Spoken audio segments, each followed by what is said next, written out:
கர்த்தர் நல்லவர். நீங்கள் கர்த்தரால் ஆசீர்வதிக்கப்பட்டவர்கள்.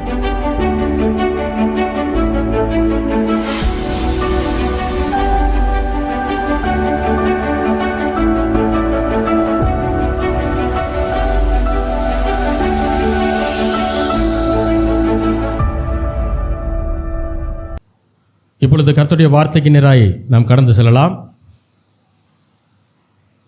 ஆண்டவராகிய இயேசு கிறிஸ்து மனிதனை இந்த பூமியிலே படைக்கும்போது அவர் தம்முடைய சாயலிலும் தம்முடைய ரூபத்திலும் தம்முடைய தன்மையிலும் படைத்தார். தன்னுடைய சாயல் ரூபம் அப்படின்னு சொன்னால் வெறும் முகச்சாயல்னு நினைக்கக்கூடாது. தன்னுடைய கேரக்டரிஸ்டிக்ஸில் அவர் உண்டாக்கினார். தன்னை போலவே உண்டாக்கினார், தன்னுடைய தன்மையிலே உண்டாக்கினார். ஏன் அப்படி உண்டாக்கினார் அப்படின்னா, அவர் எப்படி பரலோகத்தை ஆளுகிறாரோ அதை போல பூமியை மனிதன் ஆள வேண்டும் என்று தேவன் விரும்பினார். ஆகையினால தான் பூமியில் இருக்கக்கூடிய ஒரு பகுதியை ஏதேன் தோட்டமாக மாற்றினார். அதில் அவர்களை குடி வைத்தார். அதை போல பூமி முழுவதையும் மாற்ற வேண்டும் என்பதுதான் தேவன் விரும்பின காரியம். அவர்கள் தேவனுக்கு பயந்தவர்களாய், தேவனுக்கு கீழ்ப்படிந்தவர்களாய் இருந்தார்கள். ஆதாமும் ஏவாளும் செய்த பாவம் என்ன? பழத்தை பிடுங்கி சாப்பிட்டதில்லை. நிறைய பேர் ஆப்பிள் நினச்சிக்கிட்டு இருக்கிறான். ஆப்பிளை பிடுங்கி சாப்பிட்டாங்க. ஆப்பிள்லாம் பிடுங்கி சாப்பிடல. அது நன்மை தீமை அறியத்தக்க மரம். அந்த மரத்தினுடைய பேர் என்னது? நன்மை தீமை அறியத்தக்க மரம். இன்னொரு மரமும் அங்கே இருந்துச்சு. அது என்ன மரம்? ஜீவ விருட்சம். 2 மரங்கள் அங்கே இருக்குது தோட்டத்தின் நடுவில். அந்த 2 கிட்டையும் போகக்கூடான்ட்டார் ஆண்டவர். மற்ற எல்லாத்தையும் சாப்பிட்லாம். நன்மை தீமை அறியத்தக்க விருட்சத்தின் கனியனை என்ன செய்யக்கூடாது? சாப்பிடக்கூடாது. ஜீவ விருட்சத்தை என்ன செய்யக்கூடாது? சாப்பிடக்கூடாது. அப்போ ஆண்டவர் இந்த கட்டளையை கொடுக்குறார். ஏன் இந்த கட்டளையை கொடுத்தார் அப்படின்னா, மனிதனுக்கு மேலாக இருக்கக்கூடிய ஒரே ஒரு சக்தி நம்முடைய ஆண்டவர் மட்டும்தான். அதை காட்டுவதற்காகத்தான் ஆண்டவர் அந்த கட்டளையை கொடுத்தார். என்ன சொன்னார்? எல்லாத்தையும் சாப்பிடலாம், எதை மட்டும் சாப்பிடக்கூடாது? நடுவில் இருக்கிறத மட்டும் சாப்பிடக்கூடாது. அதுதான் தசமபாகம். ஆதாம் தசமபாகம் கொடுத்தாரா அப்படின்னு கேட்குறவங்களுக்கு சொல்கிறேன், தோட்டத்தில் இருக்க மற்ற எல்லா 90% என்ன செஞ்சிடலாம்? சாப்பிட்டுக்கலாம். அந்த நடுவில் இருக்க பார்த்தீங்களா 2, அதான் 10%, அதை சாப்பிடக்கூடாது. அல்லேலூயா. அப்போது இதை ஆண்டவர் அவருக்கு கொடுத்த உடனே அவங்க என்ன பண்ணாங்க? அதை கொஞ்ச நாள் ஃபாலோ பண்ணிக்கிட்டே இருந்தாங்க. ஆனால் இந்த ஆண்டவரால் படைக்கப்பட்ட உயிரினங்களிலே சர்ப்பம் எப்படி இருந்துச்சான்? தந்திரமுள்ளதாக இருந்தது. அந்த தந்திரமுள்ள சர்ப்பத்தை யார் யூஸ் பண்ணது? பிசாசானவன் உபயோகப்படுத்தி கொண்டான். பிசாசு சர்ப்பத்துக்குள்ளே வந்து, பாம்புக்குள்ளே வந்து ஏவாள் கிட்ட பேசுகிறான். பேசும்போதே என்ன சொல்கிறான்? இந்த தோட்டத்தில் இருக்கக்கூடிய எல்லா மரத்தினுடைய கனிகளையும் நீங்கள் சாப்பிடக்கூடாதுன்னு ஆண்டவர் சொல்லியிருக்காரா அப்படின்னு கேட்டான். அவன் நியாயமாக என்ன கேட்கணும்? ஆண்டவர் உங்கள்கிட்ட என்ன சொன்னாருன்னு கேட்கணும். இதுதான் நியாயம் இல்லையா? ஒரு நியாயமான மனுஷன். ஆண்டவர் உங்கள்கிட்ட ஏதோ கட்டளை கொடுத்தாராமே, என்ன அது? ஆனால் அவன் என்ன சொன்னான்? தோட்டத்தில் இருக்கக்கூடிய சகல விருட்சத்தின் கனியையும் எல்லா மரத்தினுடைய பழத்தையும் நீங்கள் சாப்பிடக்கூடாதுன்னு ஆண்டவர் சொன்னாரா? தேவன் சொன்னது உண்டோ?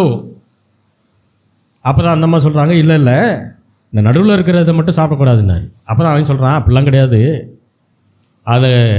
அது ஏன் சாப்பிட? அது நீங்கள் சாப்பிட்டீங்கன்னா எப்படி ஆயிடுவீங்க? தேவனை போல ஆயிடுவீங்க. பிரச்சனை என்னென்னா, அவங்க ஏற்கனவே அப்படி தான் இருக்கிறாங்க. ஏற்கனவே ஆண்டவர் ஆசீர்வாதமாக தான் வச்சுருப்பார். ஆனால் நிறைய ஆவிக்குரிய கிறிஸ்தவர்களுக்கு அது விளங்குறதில்லை. நம்ம ஆசீர்வாதமாக தான் இருக்கும்ன்றதே புரியறதில்லை. அவங்க தன்னை எப்பயுமே ஒரு குறைபாடு உள்ளவர்களாகவே நினச்சிட்டே இருப்பாங்க. ஏன்னா அவங்க வெளியில் இருக்க இன்னொருத்தர் கூட கம்பேர் பண்ணுவாங்க. புரியுது அவங்களுக்கு? அவர்லாம் நல்லா இருக்கார். நிறைய பேருக்கு என்னென்னா, பணம் இருக்கவன் பூரா ரொம்ப நிம்மதியாக இருக்கான்னு நினைப்பு. பணம் நிறையா இருக்கவன் பூரா நிம்மதியாக இருக்கான்னு நினைப்பு. ஒருவேளை அம்பானி அதானி கூட பழகக்கூடிய வாய்ப்பு கிடச்சிதுன்னா அவங்கள்ட்ட கேட்டால் அவங்க சொல்லுவாங்க, எவ்வளோ மணி நேரம் தூங்குகிறோம். அல்லேலூயா. ஒரு அவர் அம்பானிக்கிட்ட பேட்டி எடுக்கும்போது, உங்களுடைய தொழிலுடைய வெற்றிக்கு காரணம் என்னன்னு கேட்குறான். அப்போ அவர் சொல்கிறாரு, காலையில் எந்திரிச்ச உடனே 5 மணிக்கே நம்ம எந்திரிப்பாங்களாம். சொல்கிறார், எந்திரிச்ச உடனே அரை மணி நேரம் நான் என்ன செய்வேன்? கடவுளை வணங்கிட்டு தான், பூஜை பண்ணிட்டு தான் என்ன செய்வேன். யார் சொன்னது? இந்தியாவின் மிகப்பெரிய பணக்காரன் சொல்கிறான். அரை மணி நேரம் எந்த இதுவும் பார்க்க மாட்டேன். நான் கடவுளை வணங்கிட்டு தான் நான் அடுத்த வேலையை பார்ப்பேன். எத்தனை கிறிஸ்தவர்கள் காலையில் எந்திரிச்ச உடனே தேவனுக்கு முக்கியத்துவம் கொடுத்துட்டு மற்ற வேலையை பார்க்குறீங்க. எப்போ கேட்டாலும் நோ டைம். அம்பானிக்கு மேலே பிஸ்னஸ் பண்ணுறீங்களா என்ன? ஹலோ, அம்பானியோட பிஸியாக இருக்கீங்களா என்ன? டைம் மேனேஜ் பண்ண தெரியல, அதுதான் பிரச்சனை. அவன் சொல்கிறான், உலகத்தின் பணக்கார இந்தியாவின் பணக்காரன் சொல்கிறான், நான் அரை மணி நேரம் எதுவுமே செய்ய மாட்டேன், நான் பூஜை தான் பண்ணுவேங்கிறான். குடும்பமாக உட்காந்து நாங்கள் பூஜை பண்ணுவோங்க. வசனம் சொல்லுது, பக்தி உள்ளவனை தேவன் தமக்கென்று தெரிந்து கொண்டார். பக்தியாக இருக்கிறவனை தான் ஆண்டவர் என்ன செய்வார்? பிடிச்சி இருப்பார். கடவுளே இல்லைன்னு சொல்கிறவனும் இல்லை. அதுவும் நடக்குது, அற்புதங்கள் நடக்குது. திடீர்னு ஆண்டவர் காட்சி கொடுக்க, ஆண்டவர் யாரை தேர்ந்தெடுக்கிறாரோ அவர்களை இழுத்துட்டு வந்துடுறார். ஆனால் அதிகமாக யார் வருவான்னா பக்தியாக இருக்கிறவங்க தான். அவங்க எதன் மீதோ யார் மீதோ பக்தியாக இருப்பாங்க. ஆனால் அவர்களை தான் தேவன் என்ன செய்வார்? தன் பக்கமாக இழுப்பார். ஏன்னா அவர் தான் ஆண்டவர். அப்போது ஆதாமும் ஏவாளும் பகலின் குளிர்ச்சியான வேலை, பகலில் குளிர்ச்சியான வேலை எதுங்க? இப்போ சம்மர் சீசன், குளிர்ச்சியான வேலைன்னா எது? காலையில் ஒரு 5 மணி, 5 to 6 வச்சுக்கலாமா? 4 to 6 வைக்கலாமா? அப்போ பகலின் குளிர்ச்சியான வேலையிலே ஆதாமும் ஏவாளும் யார் கூட இருந்தாங்க? தேவனோடு இருந்தாங்க. அப்போ நீங்களும் நானும் ஏர்லி மார்னிங் யார் கூட இருக்கணும்? சமயக்கட்டில் இல்லை, ஆஃபீஸுக்கு கிளம்புற அவசரத்தில் இல்லை, எதில் இருக்கணும்? தேவனோடு இருக்கணும். அதனால தான் அதிகாலையிலே தேவனை தேடுகிறவன் கர்த்தரை என்ன செய்கிறான்? கண்டடைகிறான். கண்டடைகிறான் மாம்ச கண்ணில் பார்க்குறான்னு அர்த்தமா? கிடையாது. ஆவிக்குரிய வெளிச்சத்திற்குள்ளாக பிரவேசிப்பான். ஆவிக்குரிய வெளிப்பாடுகளை அவன் பெற்றுக்கொள்வான். ஆவிக்குரிய வெளிப்பாடு வர வர மாம்ச பிரகாரமான பிரச்சனை எல்லாம் மாற ஆரம்பிக்கும், சரீர பிரகாரமான பிரச்சனை எல்லாம் மாற ஆரம்பிக்கும். அல்லேலூயா. அப்போ தேவன் பூமியை ஆளுகிற அந்த ஆற்றலை, அந்த வல்லமையை ஆதாமிடமும் ஏவாளிடமும் கொடுத்திருந்தார். அதை அவங்க என்ன செஞ்சிட்டாங்க? பிசாசுடைய வார்த்தைக்கு கீழ்ப்படிஞ்சு அந்த அதிகாரத்தை யார்கிட்ட கொடுத்துட்டாங்க? இப்போ பிசாசுக்கிட்ட கொடுத்துட்டாங்க. ஏன்னா பாவம் உள்ள வந்துருச்சு. ஆதாமும் ஏவாளும் மட்டும்தான் பாவம் செஞ்சதுனால பாவியாக மாறினார்கள். நீங்களும் நானும் பாவம் செஞ்சதுனால பாவியாக மாறலை, பாவியாகவே பிறந்ததுனால தான் பாவம் செஞ்சோம். இதுதான் வசனம். ஆதாம் ஏவாளுடைய வாரிசாக இருக்கிறதுனாலேயே நீங்களும் நானும் பிறக்கும்போது குழந்தையாக தான் இருந்தோம், ஒரு பாவமும் செய்யலை. ஆனால் வசனத்தின்படி நீங்களும் நானும் பாவிகள். என்றைக்கு ஆண்டவரை முழு மனதாக அவருடைய ஆண்டவர் என்று ஏற்றுக்கொண்டோமோ அன்றைக்கு தான் நீங்களும் நானும் யாரு? நீதிமான்கள். அதனால தான் நாம் யாரையெல்லாம் நல்லவர்கள்னு சொல்கிறோமோ அவங்களையெல்லாம் தேவன் நல்லவர்னு சொல்கிறதே இல்லை. வேதாகமும் அப்படி சொல்கிறதே கிடையாது. அப்போ ஆவிக்குரிய பிள்ளைகள் வசனத்தின் வெளிச்சத்தை வச்சு தான் உலகத்தை பார்க்கணுமே தவிர, உலகத்தை டீல் பண்ணணுமே தவிர, உலகத்தை வச்சுக்கிட்டு அதை குடும்பத்துக்குள்ளே கொண்டு வந்து உலக பிரகாரமாக எப்படி டீல் பண்ணுறாங்களோ அது மாதிரி நீங்கள் என்ன செய்யக்கூடாது? பண்ணவே கூடாது. பவுல் அழகாக எழுதுகிறாரு, நம்முடைய யுத்தம் மாம்சத்தோடும் இரத்தத்தோடும் அல்ல. யார் எது எப்படியா நம்முடைய யுத்தம்? நம்முடைய யுத்தம் ஆவிக்குரிய யுத்தம். அந்த ஆவிக்குரிய யுத்தத்துக்கு ஆவிக்குரிய போராயுதங்கள் எடுக்கணும். ஏன்னா மாம்ச பிரகாரமான யுத்தம் பெரிய யுத்தமே கிடையாது. ஒரு நேரம் ஜெயிக்கிற மாதிரி தெரியும், ஆனால் அது பெருசு கிடையாது, அது சீக்கிரம் விழுந்துடும். ஆவிக்குரிய யுத்தம் தான் கடுமையான யுத்தம். அப்போது யார் நமக்கு விரோதமாய் வந்தாலும், விரோதமான வேலையை செஞ்சாலும் மாம்ச பிரகாரமான யுத்தத்தை நாம் செய்யக்கூடாது. அப்படி செய்கிறோம்னா என்ன அர்த்தம்னா, நாம் இன்னும் மாம்சத்துக்குரியவர்களாக இருக்கிறோம் என்று அர்த்தம். நாம் ஆவிக்குரியவர்களாக இல்லை. இப்போது எனக்கு விரோதமாய் ஒருத்தர் ஒரு வேலை செய்கிறார், ஒரு நபர் ஒரு வேலையை செஞ்சுட்டார். இப்போ என்ன நடக்கும்னா, நாம் புதிய உடன்படிக்கையில் தான் வாழ்கிறோம். நியாயப்பிரமாணத்தின் சாபம் எதுவுமே நமக்கு கிடையாது. ஆனால் அவருடைய கிரியைகளுக்கு தக்க பலனை நான் என்ன செய்வேன்? புதிய உடன்படிக்கையில் இருந்தாலும் நாம் என்ன செயல்களை செய்தோமோ அதற்கான பலனை தேவன் என்ன செய்கிறார்? தர்றார். இப்போது எனக்கு விரோதமாக வேலை செஞ்ச நபர் ஆண்டவர்கிட்ட போயிட்டு ஒருவேளை உணர்வடைந்து, ஆண்டவரே நான் இது தப்பு பண்ணிட்டேன், என்னைய மன்னியும்னு சொல்லிட்டாருன்னு வைங்களேன், அவருக்கு அவர் செய்யக்கு தக்க பலன் என்ன செய்யாது? அதாவது தீமைக்கு தீமை வராது. இப்போ இதனால பாதிக்கப்பட்டவருக்கு என்ன லாபம்? எனக்கு விரோதமாக வேலை செஞ்சாரு, அதுக்கப்புறம் அவர் மனம் திரும்பிட்டாரு, அவருக்கு தீமை நடக்கலை, ஓகே, அவரு சேஃபு. பாதிக்கப்பட்ட எனக்கு, அல்லேலூயா, பாதிக்கப்பட்டவனுக்கு என்ன நடக்கும் தெரியுமா? இரட்டிப்பான பல மடங்கு ஆசீர்வாதத்தை தேவன் கட்டளையிடுவார். ஏன்னா அந்த ஆசீர்வாதம் மட்டும்தான் அந்த பாதிக்கப்பட்ட மனிதனை ஆற்ற முடியும், அவனுடைய கோபத்தை தீர்க்க முடியும், அவனுடைய அந்த பாதிக்கப்பட்ட தன்மையை அதுதான் ஆற்ற முடியும். அல்லேலூயா. அப்போ ஆண்டவர் இதற்கு முன்பாக ஆசீர்வதித்ததை விட, இதற்கு முன்பாக அந்த பாதிக்கப்பட்ட நபர் பெற்ற ஆசீர்வாதத்தை விட அதிகமான ஆசீர்வாதத்தினால் நிரப்ப ஆரம்பிப்பார். அல்லேலூயா, அல்லேலூயா.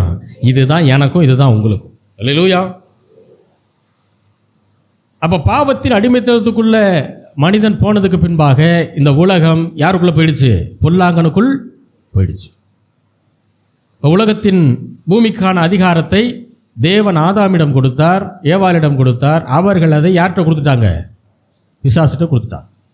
இப்போ அந்த அதிகாரத்தை மீட்டெடுக்க வேண்டும் என்றால் பாவமில்லாத ஒரு மனிதன், பாவமே இல்லாத ஒரு மனிதன், கடவுள் இல்லை, அவர் டைரக்டாக வந்திருந்தாருன்னா கடவுள் ஆயிடுவார். பாவமே இல்லாத ஒரு மனிதன் பாவியான மனிதனுக்காக பாவத்தின் தண்டனையை கல்வாரி சிலுவையில் ஏற்று மரிக்க வேண்டியது கட்டாயமாய் இருந்தது. அதற்காகத்தான் நம்முடைய ஆண்டவராகிய இயேசு கிறிஸ்து இந்த பூமிக்கு மனுஷன் எப்படி சட்டப்படி வரணுமோ அதை போல கன்னி மரியாளுடைய வயிற்றிலே வந்தார். ஏன் தகப்பன் என்று எண்ணப்பட்ட யோசேப்பின் வித்தின் மூலமாக வரல அப்படின்னா, யோசேப்பும் சரி மரியாளும் சரி யாருடைய பரம்பரை? ஆதாம் ஏவாளுடைய பரம்பரை. அந்த வித்தில் வந்துட்டாருன்னா இவரும் பாவியான மனுஷனாயிடுவார். அப்போ இவர் பாவம் இல்லாத மனிதனாக வரணும்னா பரிசுத்த ஆவியினால் அந்த அம்மா என்ன செய்யப்படுறாங்க? ஒரு மிராக்கிள் நடக்குது. கன்னி மரியாள் அவங்க கர்ப்பவதியாகி ஆண்டவராகிய இயேசு கிறிஸ்துவை என்ன செய்கிறாங்க? பெற்றெடுக்கிறாங்க. அப்போது பெற்றெடுக்கும் போது எல்லாரும் தாயின் வயிற்றுலேருந்து தான் வர முடியும் இந்த உலகத்தில். அப்போ எல்லாரும் வரக்கூடிய அந்த ப்ராப்பர் வழியில் தான் என்ன செய்கிறாரு? இவரும் வர்றாரு. அப்போ மனிதனாக கருதப்படுறாரு. அதே நேரத்தில் பாவம் இல்லாத மனுஷனாக வரணும். ஆகையினாலே யோசேப்புடைய வித்தாக இல்லாமல் பரிசுத்த வித்தாக அவர் இந்த பூமிக்கு வர்றார். வந்தது மட்டுமில்லை, 30வது வயதில் முழுக்க ஞானஸ்தானத்தை அவர் எடுத்தார். அது மட்டுமல்ல, அதை நாமளும் செய்யணும்னு சொன்னார். அதனால தான் கிறிஸ்தவத்தில் 2 சடங்கு, அதை தவிர வேறு பெரிய சடங்கு கிடையாது. ஒன்று, ரட்சிக்கப்படும் போது ஞானஸ்தானத்தை எடுக்க வேண்டும். 2வது, திருவிருந்தை எல்லா நாட்களும் அனுசரிக்கணும். அதாவது எப்பப்போ திருவிருந்து இருக்குதோ அப்போ ஃபுல்லாக என்ன செய்யணும்? அனுசரிக்க வேண்டும். இதை 2 தான் ஆண்டவர் தொடர்ந்து செய்யணும்னு சொல்லியிருக்காரே தவிர வேறு எந்த சடங்கையும் தேவன் சொல்லவில்லை.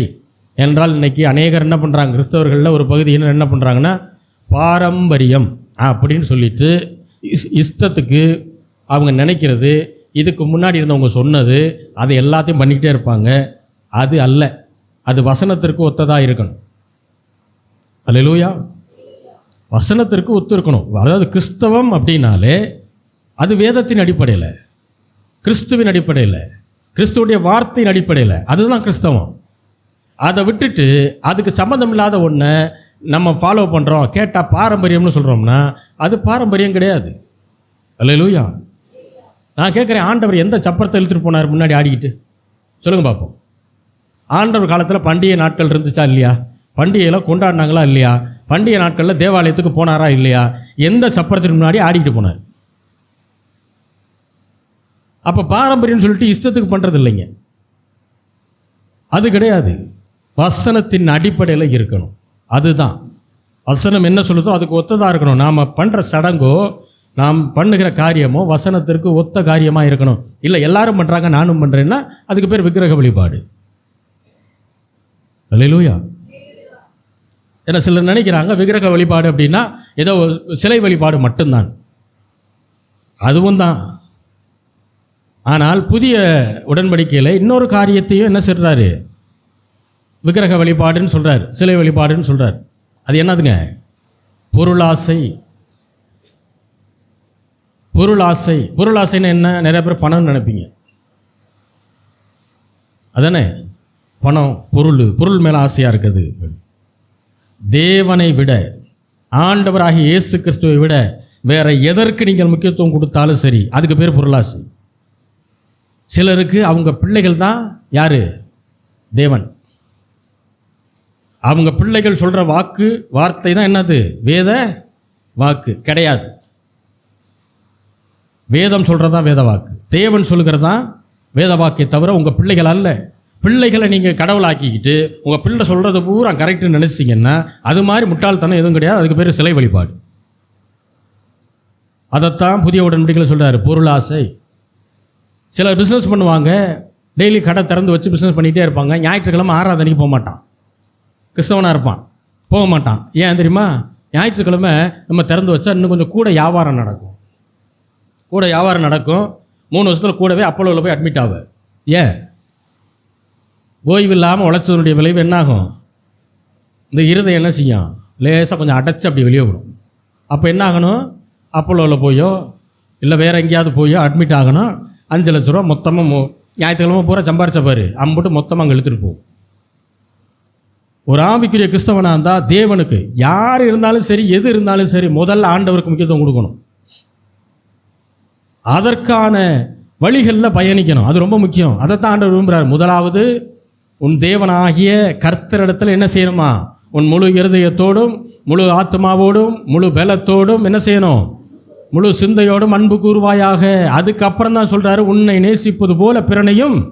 அப்போ 2வது கட்டில் தான் நீ உன்னைய நேசிக்கிற மாதிரி மற்றவனை நேசிக்கிறது. கட்டில் எது? இல்லையா, எங்கள் தாய் மாமா விசேஷம் வச்சுருக்கிறாரு, அதனால நான் அங்கே போகணும், ஞாயிற்றுக்கிழமை என்னால் வர முடியாது. இப்படி யாரை நேசிக்கிற? யாரை நேசிக்கிறீங்க இப்போது? உங்கள் தாய் மாமனை. அந்த தாய் மாமன் யார்? ஒரு மனுஷன். அப்போ ஆண்டவரை விட்டு நீங்கள் யாரை பிரியப்படுத்துறீங்க? இப்போது யாரை பிரியப்படுத்திட்டீங்க? இல்லையா, சர்ச்சு எல்லா வாரமும் இருக்குல்ல.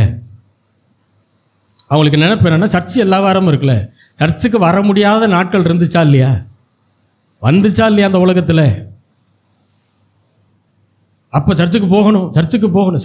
சிலருக்கு வேலை, அவங்க பார்க்குற வேலை தான் என்னது? கடவுள். அந்த வேலை ஸ்தலத்தில் திடீர்னு ஏதாவது சொல்லிடுவாங்க, நீங்கள் வந்துருங்க அப்படின்னு. அப்போ என்ன சொல்லணும்? ஒரு ஆவிக்குரிய கிறிஸ்தவர் என்ன சொல்லணும்? ஐயா, ஞாயிற்றுக்கிழமை நாங்கள் சர்ச்சுக்கு போவோம், இந்தந்த டைம் எங்களுக்கு சர்ச்சு, நான் முடிச்சுட்டு வர்றேன். இதை என்ன செய்யணும்? சொல்லணும். ஆனால் அதை விட்டுட்டு என்ன செய்யறது? தலையத்திலே ஆட்டிகிட்டு வந்துடுறது. அப்புறம் அங்கே போய் உட்காந்துருக்கிறது. போய் உட்காந்துட்டு அப்புறம் கொஞ்ச நாள் என்ன ஆகும்? ஏதாவது ஒரு சிக்கல் வரும், எதிர்பாராத சிக்கல். அப்புறம் அழுது ஜோம் பண்ணேயா? உன்னை யார் அழுக சொன்னதோ? உன்னை யார் இதுக்காக ஜோம் பண்ண சொன்னது? செய்கிறது பூரா வேண்டாத வேலையை செஞ்சுவிட்டு அப்புறம் நான் அழுதேன் ஜோம் பண்ணேன்னா என்ன அர்த்தம்? தேவன் போதிக்கிற வழியில் சரியாக போகும்போது இந்த தேவையில்லாத இம்சையெல்லாம் வராது. அல்லேலூயா. அதில் ரொம்ப கவனமாக இருக்கணும். அதனால தான் நான் அடிக்கடி சொல்லுவேன், கிறிஸ்தவ வாழ்க்கை ரொம்ப எளிமையான வாழ்க்கை. என்னையா அப்படி சொல்கிறீங்க? எல்லாரும் கஷ்டமான வாழ்க்கை, வனாந்திர வாழ்க்கையெல்லாம் கிடையாது, எளிமையான வாழ்க்கை. கர்த்தர் எதை எப்படி செய்ய சொல்லுகிறாரோ செஞ்சிரு, எதை செய்யக்கூடாதுன்னு சொல்கிறாரோ செய்யாத. ஈஸியாக மூவ் பண்ணி போய்கிட்டே இருக்கலாம். அவர் கையை பிடிச்சி கூட்டிகிட்டு போவார். அவர் வழி காட்டுகிறவர் மட்டுமல்ல, புதிய உடன்படிக்கையிலே வழி நடத்துகிறவர். கையை பிடிச்சி கூட்டிகிட்டு போவார். அவர் நம்ம கையை பிடிச்சிருக்கும் போது ஏன் நமக்கு விரோதமாக வந்து நிற்க முடியும்? யோசிக்கணும். இங்கே பிரச்சனை என்னன்னா, அவர் கையை உதறி ஒட்டி இது எங்கிட்டாவது பராக் பார்த்து நிற்கிறது. அப்போது வெளியில் போகிறது பூரா எங்கே வரும்? வரத்தாஞ்சி. அப்புறம் வந்ததுக்கப்புறம் கண்ணீர் விட்டு ஜோம் பண்ணேன், அது தேவையில்லாத ஒன்றுங்க. இப்போது உடல் ஆரோக்கியம்னு சொல்கிறோம். நல்ல சாப்பாடை சாப்பிடணும், அளவாக சாப்பிடணும், தண்ணியெல்லாம் சூடு பண்ணி குடிக்கணும், நல்ல சுத்தமான தண்ணியை குடிக்கணுன்றது ஒரு ஆரோக்கியத்திற்கான டிப்ஸு. இதெல்லாம் தெரிஞ்சுக்கிட்டு நல்ல மண்டி தண்ணியாக இருக்கிறத தூக்கி தண்ணி தாகமாக இருக்குன்னு எடுத்து குடித்தா எப்படி? ஆரோக்கியம் இல்லாத சாப்பாட்டை ரோட்டில் பூரா வச்சு விற்றுக்கிட்டு இருக்கிறான். எல்லா கடையிலும் போய் நின்று எதையாவது ஒன்று தின்னு. இப்போ இந்த பானிபூரி ஒன்று வந்திருக்குது, ரொம்ப வருஷமாக இருக்குது.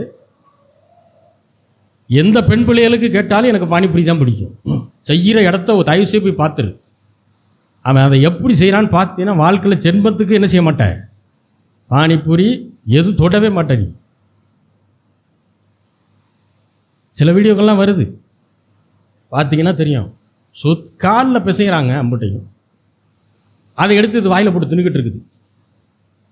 ரொம்ப டேஸ்ட்டாக இருக்கும்ல. பாவத்தின் அடிமைத்தனத்துக்குள்ள ஆதாமும் ஏவாளும் சென்ற பிறகு முழு அதிகாரமும் பிசாசினிடத்தில் கொடுக்கப்பட்டது. ஆண்டவராய் இயேசு கிறிஸ்து இந்த பூமிக்கு மனுஷகுமாரனாய் வந்தார். எதுக்கு வந்தார்? பாவத்திலிருந்து, சாபத்திலிருந்து, வியாதிகளிலிருந்து, தரித்திரத்திலிருந்து நம்மை மீட்டெடுக்க வந்தார். அதனால தான் பாவமில்லாத மனுஷராக சிலுவைக்கு போனார். புரியுதுங்களா? அப்போ சிலுவையில் பிதா என்ன செஞ்சார்? மொத்த மனுக்குலத்தினுடைய பாவம், சாபம், வியாதி, தரித்திரம் அத்தனையும் எடுத்து என்ன செஞ்சார்? அவர் மேலே வச்ச உடனே பாவம்னா என்னன்னே தெரியாதவர் இப்போ பாவமாக்கப்பட்டார் சிலுவையில். ஆகையினாலே பிதாவுக்கும் ஆண்டவராகிய இயேசு கிறிஸ்துவுக்கும் இடையில பெரிய திரை வந்துருச்சு. அப்பதான் கதறாரு, என் தேவனே, என் தேவனே, ஏன் என்னை கைவிட்டி? ஏன்னா பாவம் பிதாவையும் குமாரனையும் மறைக்கிறது. அவர் பரிசுத்தமுள்ளவர், இவரும் பரிசுத்தமானவர். இப்போ இவர் பாவம் ஆக்கப்பட்டதுனால பிதாவுடைய பார்வைக்கு இவர் எப்படி தெரிகிறாரு? பாவியா தெரிகிறாரு. ஆக்சுவலாக நீங்களும் நான் நிற்கிறாங்க சிலுவையில். உங்களை என்னையும் அடிச்சிருக்கணும், நம்ம தாத்தாவை அடிச்சிருக்கணும், பாட்டியை அடிச்சிருக்கணும், நம்ம பேரம்பேத்தி அடிச்சிருக்கணும். இப்போ புரியுதா? இதெல்லாம் யோசித்து பார்க்கும்போது தான் புரியும். நமக்காக அவர் அடிக்கப்பட்டார். கல்வாரி சிலுவையிலே பரிசுத்த இரத்தத்தை முழுவதுமாக சிந்தினார். சிந்திட்டு மரித்தவுடன் பாதாளத்திற்கு சென்றார். பிசாசும் அவனுடைய ஆவிகளும் பாதாளத்தில் அவரை கட்டி வைத்திருந்தது. ஏன்னா அவர் பாவியாக தான் செத்துருக்கார். புரியுதா உங்களுக்கு? பாவியா ஒரு மனுஷன் செத்தா எங்கே தான் போவான்? பாதாளத்துக்கு தான் போயிட்டாரு. இப்போ 3ஆம் நாள் பிதாவாகிய தேவன் என்ன செய்கிறார்? அவரை மரித்தோரிலிருந்து முதற் பேரானவராய் உயிரோடு எழுப்பினார். பிதா எழுப்பினதுனால தான் ஆண்டவராய் இயேசு கிறிஸ்துவால் எந்திரிக்க முடிஞ்சது. இப்போ எழுந்துற உடனே மறுரூபமாக்கப்பட்டவராய், அதாவது மகிமையின் சரீரமுடையவராய் அவர் என்ன சார்? மனுஷ சரீரமும் இருக்குது. அதே நேரத்தில் இப்போ அவர் உயிர்த்தெழுந்த உடனே பரலோகத்தின் வல்லமைகளோடு இருக்கிறார். இப்போ அந்த பரலோக மகிமையோடு இருக்கிறார். இப்போ அவர் நேராக பிதா கிட்ட போகணும். தன்னுடைய ரத்தத்தை கிருபாசன தண்டையில் அவர் என்ன செய்யணும்? ஊற்ற வேண்டும். போகிற கேப்பில் ஒரு அம்மா அழுது, போக விடாமல் அவரை தடுக்குது. யார்? மரியாள். அப்போ இடையில வந்து நிற்கிறாரு. என்னம்மா, எதுக்கு அழுகிற? யாரை தேடுற? போதகரை தேடுறே, அவர் வச்ச இடத்துல இல்லை. அப்போ மரியாளேன்னு ஒரு கூப்பிட்ட உடனே அவருடைய வாய்ஸ் அப்போ தான் அந்த அம்மாவுக்கு என்ன செய்யுது? தெரியுது. இவர் ஆண்டவராக இயேசு கிறிஸ்துன்னு சொல்லிட்டு அவர் காலை தொடுறதுக்கு போகிறாங்க. அப்போ சொல்கிறாரு, என்னை தொடாத. ஏன்? நான் என் பிதாவினிடத்திற்கும் உங்கள் பிதாவினிடத்திற்கும் என்ன செய்யணும்? போகணும். அது வரைக்கும் உங்கள் பிதான்னு சொல்லவே மாட்டார். என் பிதா, என் பிதானே பேசுவார். ரட்சிக்கப்பட்டு மன்னிக்கணும், கல்வாரி சிலுவையில் அடிக்கப்பட்டு மரித்து 3ஆம் நாள் உயிரோடு எழுந்ததுக்கப்புறம் நம்மை பிதாவோடு இவர் ஒப்புரவாக்கி விட்டார். அதுக்கு முன்பாக வரைக்கும் நாம் பாவிகளாக இருந்தோம். அவர் மகா பரிசுத்தமுள்ளவராக இருக்கிறார். ஆகையினாலே அவருக்கு நாம் எதிரிகள். இப்போ ஆண்டவராகிய இயேசு கிறிஸ்துவை விசுவாசிப்பதன் மூலமாக, இயேசுவின் மூலமாக நாம் பிதாவுக்கு பிள்ளைகளாக்கப்பட்டிருக்கிறோம். அப்போ தான் அந்த அம்மாவை தேற்றிட்டு அதுக்கப்புறம் எங்கே போகிறார்? பரலோகத்துக்கு போய் எல்லா காரியங்களையும் செய்து. ஏன்னா அந்த கிருபாசன தண்டையில் அவருடைய ரத்தத்தை ஊற்றினாதான் அவருடைய கல்வாரி சிலுவையினுடைய அந்த அந்த சம்பவம் முழுமையடையும். அதை முடிச்சுட்டு தான் அப்புறம் என்ன செய்கிறாரு? எல்லாருக்கும் காட்சி தருகிறார். அதுக்கப்புறம் நீங்கள் அவரை தொட்டு பார்க்கலாம். தோமா என்ன செஞ்சார்? நான் அவருடைய காயத்தில் தொட்டு பார்த்தா தான் நம்புவேன்னா. அப்போ தொட விட்டாரா இல்லையா? ஏன்? வேலை முடிஞ்சிருச்சு. அதுக்கப்புறம் தொடலாம். அல்லேலூயா, அல்லேலூயா. அப்போ புதிய உடன்படிக்கையில் தேவன் நமக்காக செய்தது மகா பெரிய காரியம். நாம் புதிய உடன்படிக்கையில் வாழ்கிறோம். இது இயேசு கிறிஸ்துவுடைய மரணத்தின் மூலமாய் ஏற்படுத்தப்பட்டது. ஒரு உயிலை போல ஒரு உயில் எழுதிட்டாங்க அப்படின்னா, எழுதின நபர் உயிரோடு இருக்க வரைக்கும் அந்த உயிலுக்கு மதிப்பு கிடையாது. அவர் என்றைக்கு இறந்து போகிறாரோ அதன் பின்பு அந்த உயில் என்ன செய்யும்? அதிகாரம் பெற்றதாய் மாறும். அதே போல தான் அந்த புதிய உடன்படிக்கை நமக்கு எழுதப்பட்ட தேவனால் ஆண்டவராகிய இயேசு கிறிஸ்துவின் மூலமாக நமக்கு கொடுக்கப்பட்ட உயில். அல்லேலூயா. அப்போ நாம் புதிய உடன்படிக்கையில் எப்படிப்பட்டவர்களாக இருப்போம் என்பதை ஆண்டவராகிய இயேசு கிறிஸ்து கல்வாரி சிலுவைக்கு போகிறதுக்கு முன்பாகவே சில வசனங்களின் மூலியமாக சொல்லியிருக்கிறார். என்ன சொல்கிறாருன்னா, எவனாகிலும் இந்த மலையை பார்த்து நீ பெயர்ந்து சமுத்திரத்தை தள்ளுண்டு போ என்று சொல்லி தான் சொன்னபடியே நடக்கும் என்று விசுவாசித்தால் அவன் சொன்னபடியே ஆகுங்கிறார். இதெல்லாம் யாரை குறித்து சொல்கிறாரு? அவருடைய மரணத்துக்கு அப்புறம் வரக்கூடிய, அதாவது புதிய உடன்படிக்கையில் வரக்கூடிய பிள்ளைகள் அவங்களுக்கு என்னெல்லாம் அதிகாரம் இருக்குன்னு சொல்கிறார். அடுத்து சொல்கிறாரு, கேளுங்கள் கொடுக்கப்படும் அப்படிங்கிறாரு. அடுத்து என் நாமத்தினாலே நீங்கள் எதை கேட்டாலும் அதை உங்களுக்கு தருவேன்னு சொல்கிறார். பவுல் அப்போஸ்தலனாக இருக்கட்டும், பேதுருவாக இருக்கட்டும், அவர்கள் எழுதின நிருபங்கள் எல்லாம் நமக்கு, அதாவது புதிய உடன்படிக்கையின் விசுவாசிகளாக இருக்கக்கூடிய நமக்கு இந்த புதிய உடன்படிக்கையில் என்னவெல்லாம் கொடுக்கப்பட்டிருக்கிறது என்பதை பற்றின நிருபங்கள். இன்றைக்கு செய்தியினுடைய தலைப்பு என்னன்னா, நாம் இயேசுவின் பிள்ளைகள். அல்லேலூயா. நாம் இயேசுவின் பிள்ளைகள். வாசிக்கலாம். ரோமர் 8வது அதிகாரம் 14 முதல் 17 வசனங்கள். மேலும் எவர்கள் தேவனுடைய ஆவியினாலே நடத்தப்படுகிறார்களோ அவர்கள் தேவனுடைய புத்திரராய் இருக்கிறார்கள். அந்தபடி திரும்பவும் பயப்படுகிறதற்கு நீங்கள் அடிமைத்தனத்தின் ஆவியை பெறாமல் அப்பா பிதாவே என்று கூப்பிட பண்ணுகிற புத்திர சுவிகாரத்தின் ஆவியை பெற்றிருக்கிறீர்கள். நாம் தேவனுடைய பிள்ளைகளாய் இருக்கிறோம் என்று ஆவியானவர் தாமே நம்முடனே ஆவியுடனே கூட சாட்சி கொடுக்கிறார். நாம் பிள்ளைகள் ஆனால் சுதந்திரராமே, தேவனுடைய சுதந்திரரும் கிறிஸ்துவுக்குள் உடன் சுதந்திரருமே. கிறிஸ்துவுடனே கூட நாம் மகிமைப்படும்படிக்கு அவரோடு கூட பாடுபட்டால் அப்படியாகும். யார் தேவனுடைய பிள்ளைகள்? எப்படி பிள்ளைகளானோம்? தேவனுடைய சுதந்திரர், கிறிஸ்துவுக்கு உடன் சுதந்திரர் அப்படின்னா என்ன? இதை தான் பார்க்க போகிறோம். இதை ஒரு தொடர் போதனையாக நாம் போதிக்க போகிறோம். சில வாரங்களுக்கு நாம் இயேசுவினுடைய பிள்ளைகள் என்பதை குறித்து நாம் பேச போகிறோம். தேவனால் படைக்கப்பட்ட மனிதன் எல்லாருமே படைக்கப்பட்ட விதத்திலே தேவனுக்கு பிள்ளைகள். தேவனால் படைக்கப்பட்ட, அவன் ரசிக்கப்பட்டவனாக இருக்கட்டும், ரசிக்கப்படாதவனாக இருக்கட்டும். ஏன்னா முழு மனுக்குலமும் யார்கிட்டருந்து வருது? யார்கிட்டருந்து வருதுங்க? ஆதாம். அதான் முழு மனுக்குலம். ஒரு தாய் தகப்பனுடைய வயிற்றுலேருந்து வந்தவங்க தான் எல்லாரும். மனுஷனாக ஒருத்தன் இருக்கான்னா அவனுக்கு பெரிய தாத்தா பெரிய பாட்டி யார் தான்? ஆனால் அவன் என்ன சொல்கிறான்? எங்கேருந்து வரேன்றான்? குரங்குலேருந்து வரேங்கிறான். வேதம் என்ன சொல்லுது? குரங்குலேருந்து குரங்கு தான் வர முடியும், நாயிலேருந்து நாய் தான் வர முடியும், மனிதனிலிருந்து மனிதன்தான் வர முடியும். அப்போ தேவன் ஆதாமை உண்டாக்கினார். ஒரு இடத்துல வசனம் சொல்லுது, பழைய ஏற்பாட்டில் ஆதி ஆகமத்தில், ஆதாம் தேவனுடைய குமாரன். ஆதாம் யாரு? அப்போ படைக்கப்பட்ட விதத்தில் எல்லா மனிதனும் தேவனுக்கு பிள்ளைகள் தான். இது இந்த விதத்தில் சரி. ஆனால் ஏன்னா தன் குழந்தையை உலகத்துக்கு கொண்டு வந்தவர் தான் யாரு? தகப்பன். தகப்பனுடைய பொறுப்பு வெறும் பிறப்பிக்கிறது மட்டுமல்ல. ஏன்னா அன்னைக்கு உலகத்தில் அநேக தகப்பன்மார்கள் என்ன நினைக்கிறாங்கன்னா, பிறப்பித்து கொண்டு வரது மட்டும்தான் தகப்பனுடைய வேலை நினச்சிக்கிட்டு இருக்கான். கிடையாது.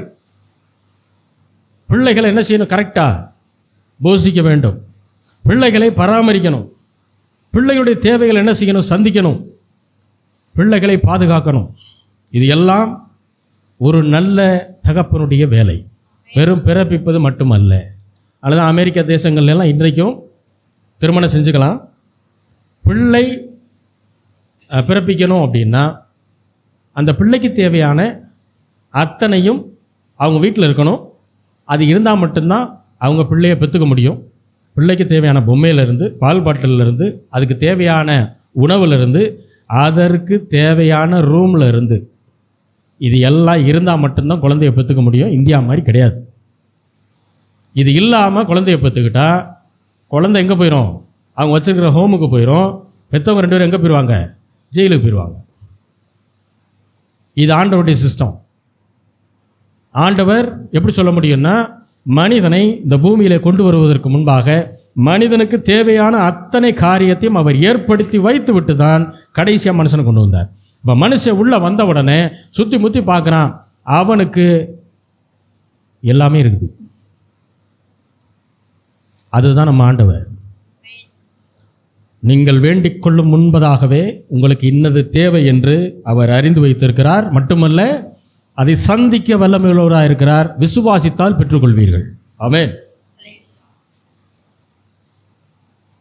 அப்போ தேவனால் படைக்கப்பட்ட சூரியனாக இருக்கட்டும், சந்திரனாக இருக்கட்டும், வானம், பூமி, நட்சத்திரம், கடல், மலைகள், இது எல்லாவற்றிற்கும் அவர் தான் தகப்பன். ஏன்னா அவர் தான் உண்டாக்கினார். ஆகவே அடிப்படையான தேவைகளை அவர் சந்திக்கிறார். குறிப்பாக சொல்லணும்னா, சூரிய ஒளி எல்லார் மேலேயும் தான் படுது. கொலை பண்ணவன் மேலேயும் படுது, நல்லது செய்கிற மேலேயும் படுது. அதே போல் மழை, குளிராக இருக்கட்டும், தண்ணீராக இருக்கட்டும், எல்லாருக்கும் தான் பொதுவாக பெய்யுது. அப்போது படைக்கப்பட்ட விதத்திலே அவர் தகப்பன். ஆகையினாலே அடிப்படையான தேவைகளை சந்திக்கிறார். அப்போ இயேசுவை விசுவாசித்து ஆண்டவராக இரட்சகராக ஏற்றுக்கொண்ட விசுவாசிகள் விசேஷித்த வகையிலே தேவனுக்கு பிள்ளைகளாய் இருக்கிறார்கள். அல்லேலூயா. அந்த வித்தியாசம் உண்டு. ரட்சிக்கப்படாத ஒரு நபர் படைக்கப்பட்ட விதத்தில் தேவனுக்கு பிள்ளையாக இருந்தாலும் அவரை ஏற்றுக்கொண்ட ஒவ்வொரு விசுவாசிகளும் விசேஷித்த வகையிலே தேவனுக்கு பிள்ளைகளாய் நாம் இருக்கிறோம். நாம் தேவனுடைய பார்வையிலே எப்படிப்பட்டவர்கள்? விசேஷித்தமானவர்கள், விசேஷமானவர்கள். அப்போஸ்தலர் 17வது அதிகாரம் 28வது வசனம்.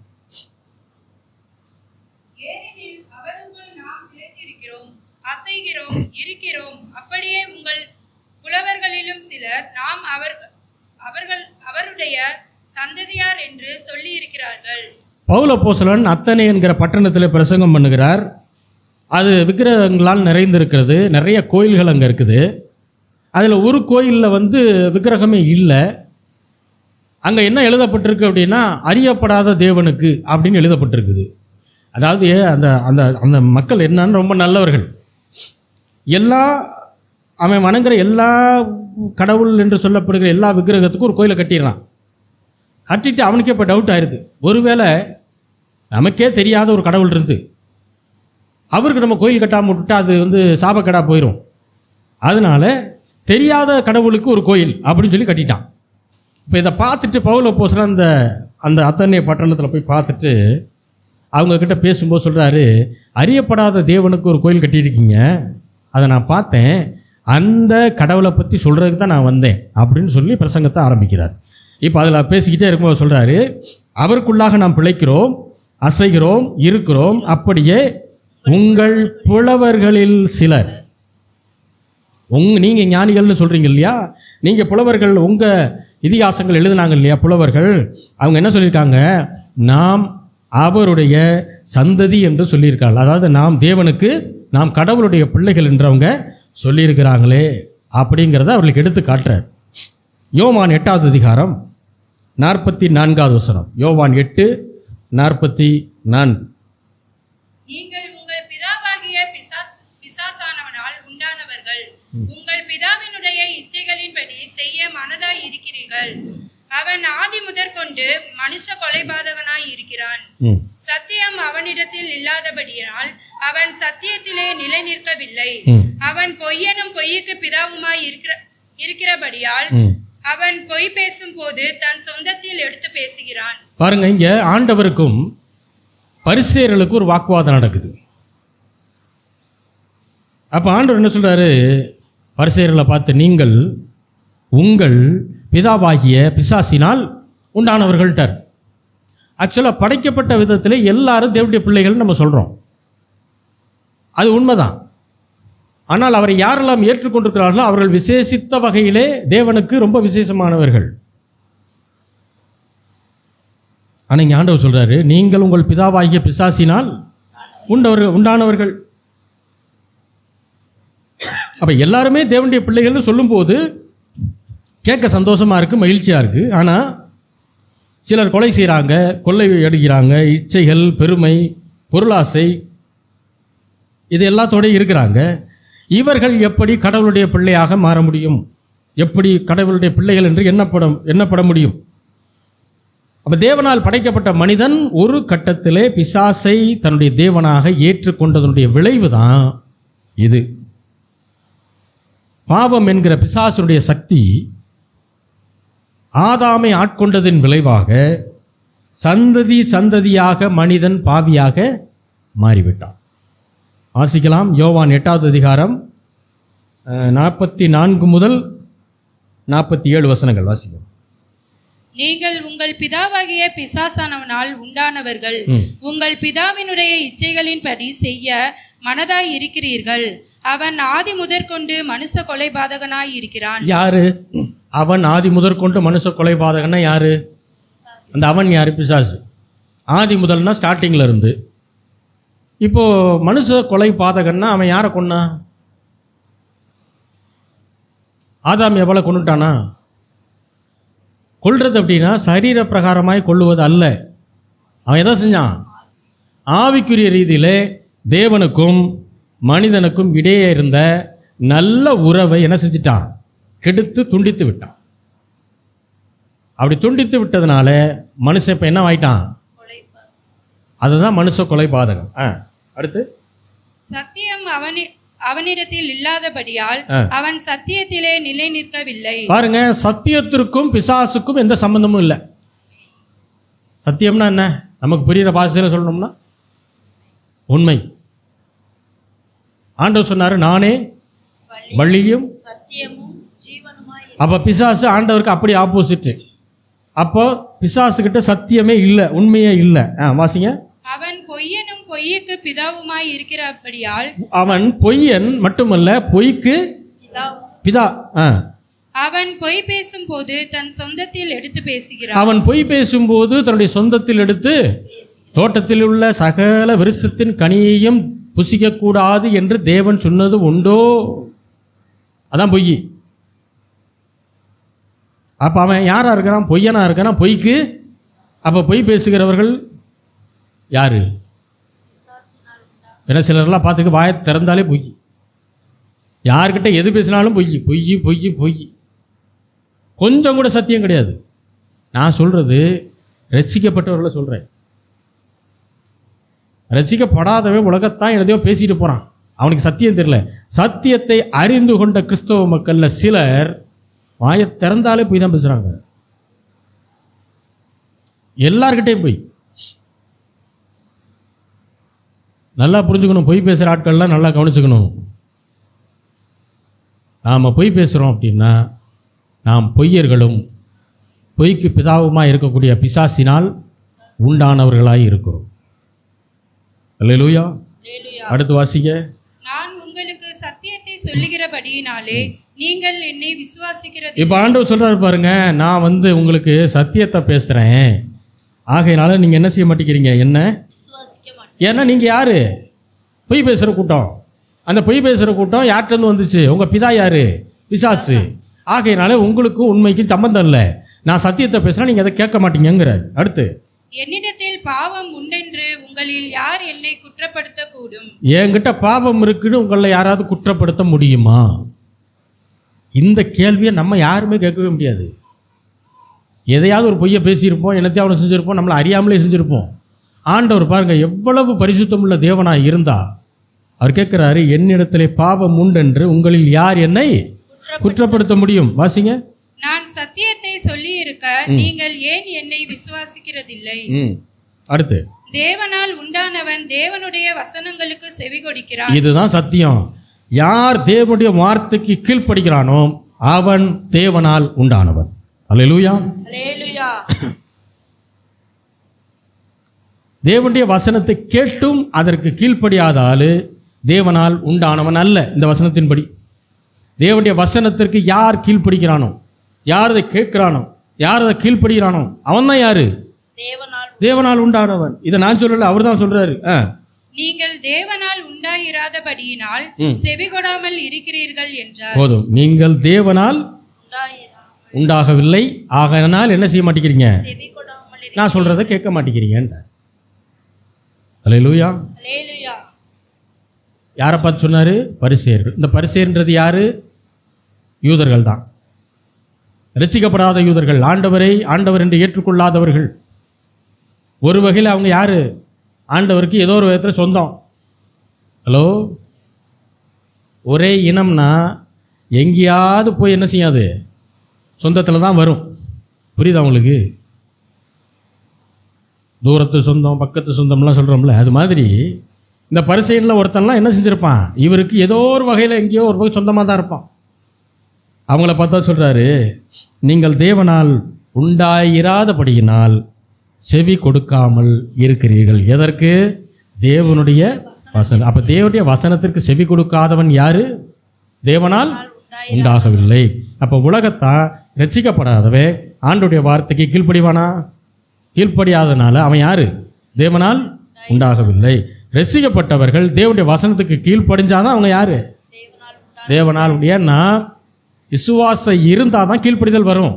விசுவாசம் அடுத்து எதன் மீது இருக்கணும்? தேவனுடைய வசனத்தின் மீது இருக்கணும். உலகத்தின் மீது, வீட்டில் இருக்க சூழ்நிலையின் மீது, அல்லது வேறு எதையாவது நினச்சிக்கிட்டு அதை நம்பிக்கிட்டு உட்காந்துருந்தா என்ன ஆகுது? அது என்ன சொல்லுதோ அதை தான் கேட்க போகிறோம். இப்போ உதாரணத்துக்கு, ஆண்டுடைய வசனம் முக்கியமா அல்லது என்னுடைய தகப்பனாருடைய வசனம் முக்கியமா அப்படின்னு வரும்போது, ஆண்டுடைய வார்த்தைக்கு மாறா அவர் பேசுகிறார் அப்படின்னா, எனக்கு எங்கள் அப்பா தான் முக்கியம் அப்படின்னு சொல்லிட்டு நான் அதுக்கு கீழ்ப்படுகிறேன்னா நான் தேவனால் உண்டாகவில்லை. புரியுதா உங்களுக்கு? நான் யாரால் உண்டாயிருக்கேன்? தேவனால் உண்டாகலை. ஆனால் தேவனுடைய வார்த்தையும் தகப்பனாருடைய வார்த்தையும் ஒன்றா இருக்கிற பட்சத்தில் நான் அதை கேட்க போகிறேன். அப்படின்னா என்ன அர்த்தம்? நான் தேவனால் உண்டானவன். அல்லேலூயா. அப்போ தேவனுக்கு கொடுக்க வேண்டிய மரியாதையை எந்த இடத்துலையும் குறைக்கக்கூடாது. அந்த மரியாதையை நீங்கள் கொடுக்கும்போது தான் நீங்கள் ஆசீர்வாதமாய் வாழ முடியும் என்பது தான் சத்தியம். யோவான் 1வது அதிகாரம் 12வது வசனம். யோவான் 1:12. அவருடைய நாமத்தின் மேல் விசுவாசம் உள்ளவர்களாய் அவரை ஏற்றுக்கொண்டவர்கள் எத்தனை பேர்களோ அத்தனை பேர்களும் தேவனுடைய பிள்ளைகளாகும்படி அவர்களுக்கு அதிகாரம் கொடுத்தார். இப்ப யார் தேவனுடைய பிள்ளைகள்? அவருடைய நாமத்தின் மேல். அவருடைய நாமம் என்ன? இயேசு கிறிஸ்து. சிலர் இந்த நாமம்னு வர இடத்த படிச்சுட்டு என்ன பண்ணுறாங்கன்னா இந்த நாமம்னு நினச்சிக்கிட்டு இருக்காங்க. அப்படி ஒரு வீடியோலாம் வந்திருக்குது. பைபிளில் நாமம் இருக்குது அப்படின்னு. நாமம் என்பது பெயர் என்கிற அர்த்தத்தில் வருது. அப்போது அவருடைய நாமத்தின் மேல் விசுவாசம் உள்ளவர்களாய் அவரை ஏற்றுக்கொண்டவர்கள் எத்தனை பேர்களோ அத்தனை பேர்களும் தேவனுக்கு பிள்ளைகளாகும்படி அவர்களுக்கு அதிகாரம் கொடுத்தார். அப்போ இயேசு கிறிஸ்துவின் மேல் விசுவாசம் வைத்து அவரை ஆண்டவராக இரட்சகராக ஏற்றுக்கொண்ட அத்தனை பேரும் யாரு? பிதாவுக்கு. தேவன்னா பிதா, பிதாவிற்கு பிள்ளைகள், தேவனுடைய பிள்ளைகள். தேவனுக்கு பிள்ளைகள் ஆயிட்டா தேவனால் சில அதிகாரங்கள் நமக்கு கொடுக்கப்படுகிறது. அல்லேலூயா. பாருங்க, இப்போ ஒரு தாய் தகப்பன் இல்லாத ஒரு குழந்தை இருக்குது, ஒரு ஹோமில் இருக்குது. ஹோமில் சின்ன பிள்ளையாக இருக்குது. இப்போ குழந்தை இல்லாத ஒரு பெற்றோர் என்ன செய்கிறாங்க? அங்கே போய் அந்த குழந்தைய தத்தெடுத்துட்டு வந்துடுறாங்க. இப்போ தன்னுடைய பிள்ளையாக தான் பார்க்குறாங்க. அந்த பிள்ளைகிட்ட சின்ன வயசுலேருந்து என்ன சொல்கிறாங்க? நான் தான் அம்மா, இவர் தான் அப்பா அப்படின்னு சொல்லிடுறாங்க. இப்போ அந்த பிள்ளை வளருது. வளர்ந்ததுக்கப்புறம் வெளியில் போகுது, படிக்க போகுது. ஸ்கூலில் யாரோ கேட்குறாங்க, உங்கள் அம்மா பேர் என்ன? இல்லை, எனக்கு அம்மா கிடையாது. உங்கள் அப்பா பேர்? இல்லை, எனக்கு அப்பாவும் கிடையாது. அப்போ நீ யார்? நான் வந்து ஹோமில் வளர்ந்தேன், நான் வந்து ஒரு அனாதை பிள்ளை, இப்போ இருக்கிறவங்க என்னை தத்தெடுத்து வளர்த்துருக்குறாங்க இப்படின்னு சொன்னால் இது அப்பா அம்மாவுக்கு சந்தோஷமாக இருக்குமா துக்கமாக இருக்குமா? சந்தோஷமாக இருக்குமா? துக்கமாக இருக்கும். ஏன்? சின்ன வயசுலேருந்து பாராட்டி சீராட்டி அந்த பிள்ளைய தான் பிள்ளையாக வளர்க்கும்போது அந்த பிள்ளை வெளியில் யார் கேட்டாலும் என்ன சொல்லணும்? எங்கள் அம்மா பேரா? இதுதான் எங்கள் அம்மா பேர், எங்கள் அப்பா பேர் இதுதான், அப்படி தான் சொல்லணும். பாவியாக இருந்த நம்மை தேவன் தம்முடைய திரு ரத்தத்தை சிந்தி நம்மை மீட்டு அவருடைய பிள்ளைகளாய் மாற்றினதுக்கப்புறம் அவர் சொல்கிறாரு, நீ என்னுடைய பிள்ளை, நீ தேவனுடைய பிள்ளை, நான் பரிசுத்தர், ஆகையினாலே நீயும் பரிசுத்தர். என்னுடைய பிள்ளைன்றனால உனக்கு சில அதிகாரங்கள் உண்டு. முந்தி நீ பார்த்து பயப்பட்ட காரியங்களுக்கு இப்போ நீ பயப்பட வேண்டியது இல்லை அப்படின்னு ஆண்டவர் சொல்கிறார். இப்போ நாம் ஆண்டவர் சொன்னதை நம்பிட்டு உலகத்தில் பயப்படக்கூடிய சூழ்நிலைகள் வரும்போது அதை எதிர்த்து நிற்கணுமா அல்லது அதை பார்த்து பயந்துக்கிட்டு இருக்கணுமா? எது ஆண்டவருக்கு பிரியம்னு நினைக்கிறீங்க? ஆண்டவர் என் பட்சத்தில் இருக்கிறாரு, அவர் எனக்கு அதிகாரத்தை கொடுத்துருக்கிறாருன்னு சொல்லிட்டு அந்த அதிகாரத்தை யூஸ் பண்ணி என்ன செய்யணுமா? நம்ம உலகத்தின் சூழ்நிலையை அட்டாக் பண்ணணும். அதுதான் ஆண்டவருக்கு பிரியம்.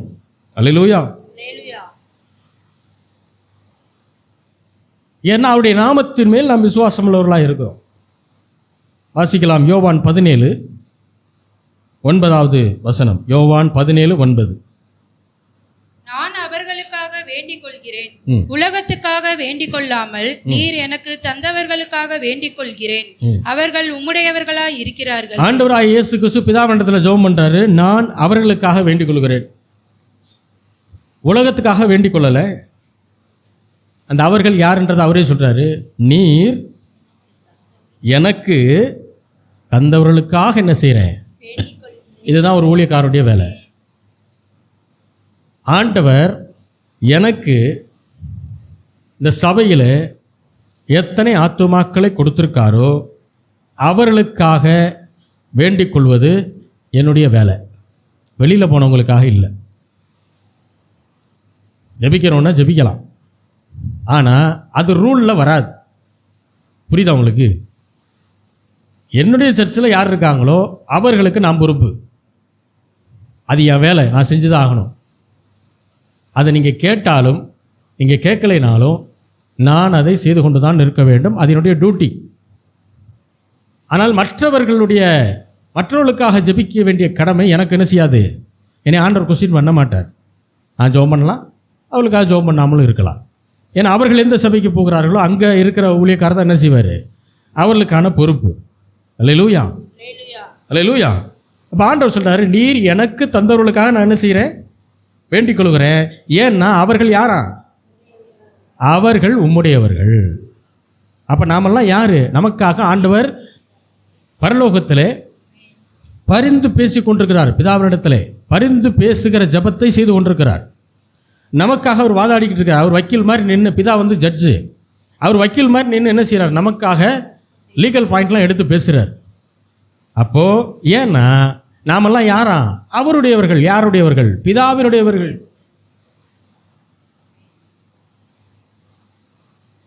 அப்போ ரட்சிக்கப்பட்ட விசுவாசிகள்,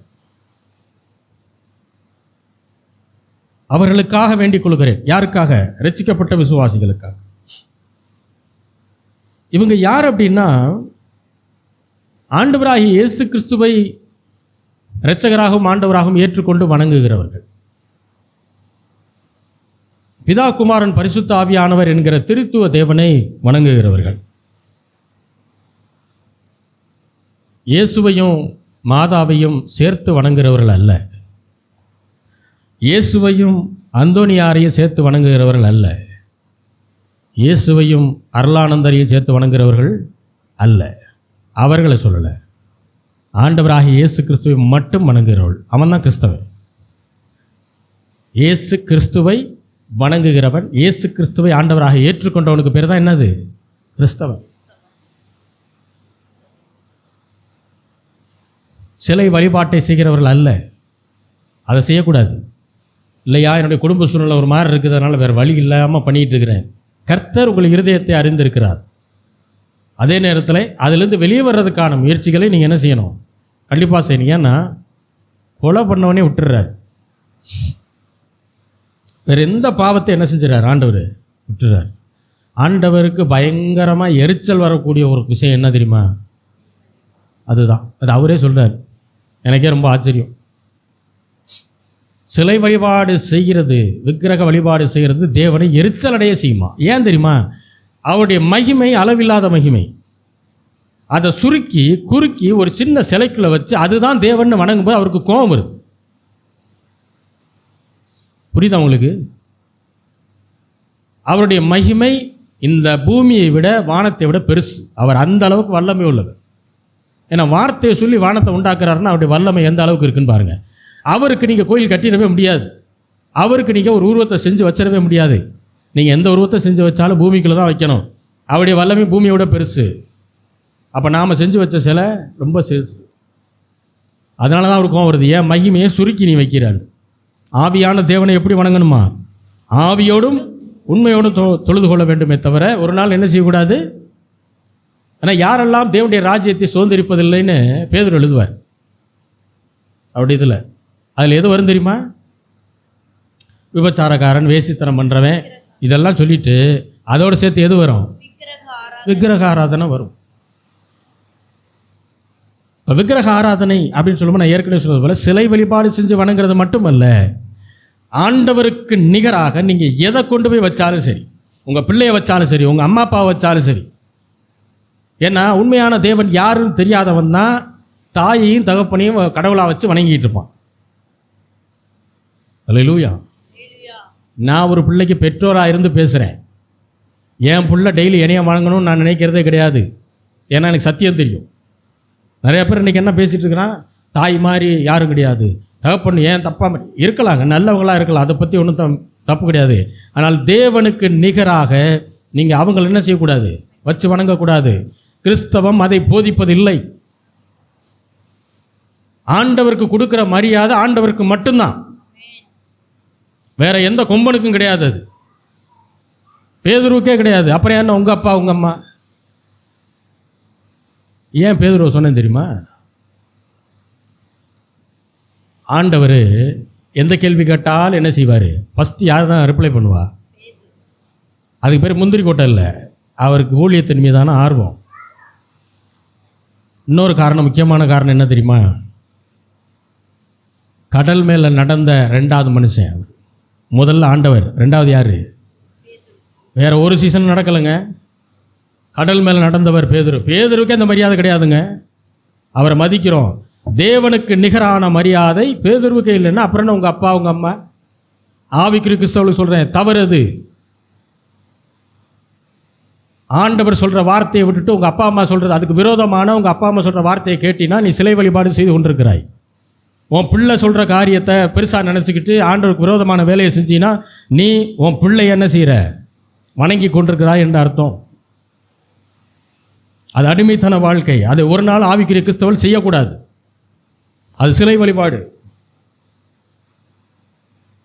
இயேசு கிறிஸ்துவை ஆண்டவராக இரட்சகராக ஏற்றுக்கொண்டவர்கள் தான் பிதாவாகிய தேவனுக்கு பிள்ளைகள். யோவான் 3வது அதிகாரம் 16வது வசனம் 18வது வசனம். தேவன் தம்முடைய ஒரே பேரான குமாரனை விசுவாசிக்கிறவன் எவனோ அவன் கெட்டு போகாமல் நித்திய ஜீவனை அடையும்படிக்கு அவரை தந்தருளி இவ்வளவாய் உலகத்தில் அன்பு கூர்ந்தார். 18. அவரை விசுவாசிக்கிறவன் ஆக்கினைக்குள்ளாக தீர்க்கப்படான். விசுவாசியாதவனோ தேவனுடைய ஒரே பேரான குமாரனுடைய நாமத்தில் விசுவாசம் உள்ளவனாய் இராதபடியினால் அவன் ஆக்கினைக்கு தீர்க்கப்பட்டாயிற்று. ஆக்கினை தீர்ப்புக்கு உட்பட்டாயிற்று. அதாவது பைபிளில் சில வார்த்தைகள் சேர்த்தே கொடுத்துருப்பாங்க. அப்போ நமக்கு படிக்க கஷ்டமாக இருக்கும்போது என்ன செய்யணும்? அதை சின்ன வயசில் படிச்சிருக்கோம் இல்லையா? பிரித்து எழுது, சேர்த்து எழுது. அது மாதிரி பிரித்து எழுதிட்டிங்கன்னா ஈஸியாக படிச்சிடலாம். அது ஒரு டெக்னிக் இருக்குது. இப்போது தேவன் தம்முடைய ஒரே பேரான குமாரன், யார் அது? ஒரே பேரான குமாரன்னா யார்?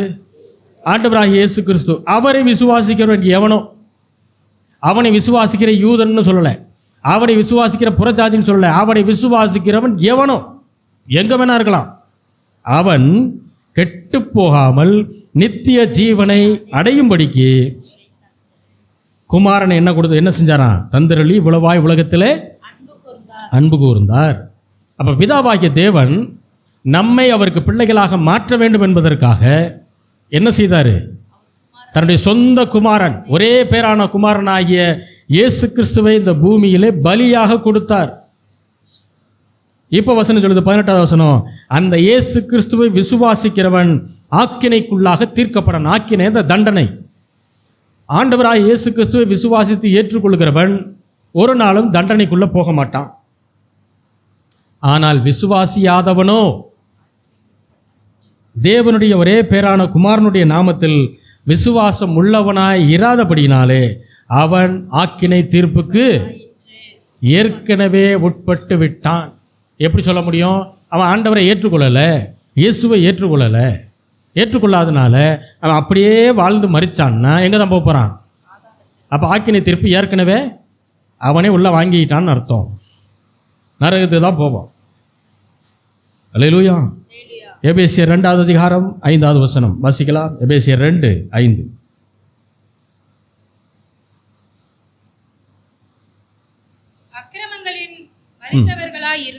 அக்கிரமங்களிலே மரித்தவர்களாய் இருந்த நம்மை கிறிஸ்துவுடனே கூட உயிர்ப்பித்தார். பிதாவாகிய தேவன் என்ன செய்தாராம்? கிறிஸ்துவுடனே கூட உயிர்ப்பித்தார்.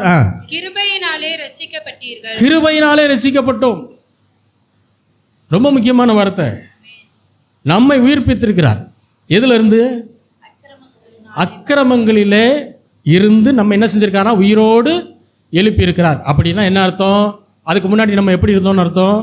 அக்கிரமங்களிலே நாம் மரித்தவர்களாக இருந்தோம். அப்படின்னா என்ன அர்த்தம்? அக்கிரமங்கள் எல்லாம் மரிச்சதுன்னா என்னது? அக்கிரமத்தை செய்யறதுக்கு யோசிக்காமலே செய்வோம், அதான் அர்த்தம். பாவத்தை பண்ணுறதுக்கு ஐயோ இது பாவமாச்சே, இது இது வந்து நல்ல விஷயம் இல்லையே அப்படின்னு ஒரு சின்ன யோசனை கூட வராதான். அதை செய்யணும்னு தோணிடுச்சுன்னா அப்படியே டைரெக்டாக போய் செஞ்சுருவோம். அதான் அக்கிரமங்களிலே மரித்தவர்கள். அப்படி இருந்தால் நம்ம என்ன செஞ்சாராம்? உயிரோடு எழுப்பினார்.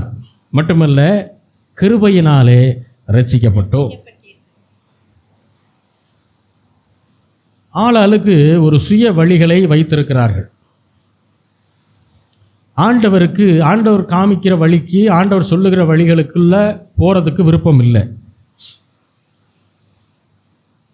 ஆண்டவர் பாருங்க, பழைய உடன்படிக்கையில் ஆண்டவர் ஒரு வழியை வைத்திருக்கிறார். அவருக்கு காணிக்க தசமாக கொடுக்கணும்னா ஒரு வழி வைத்திருக்கிறார்.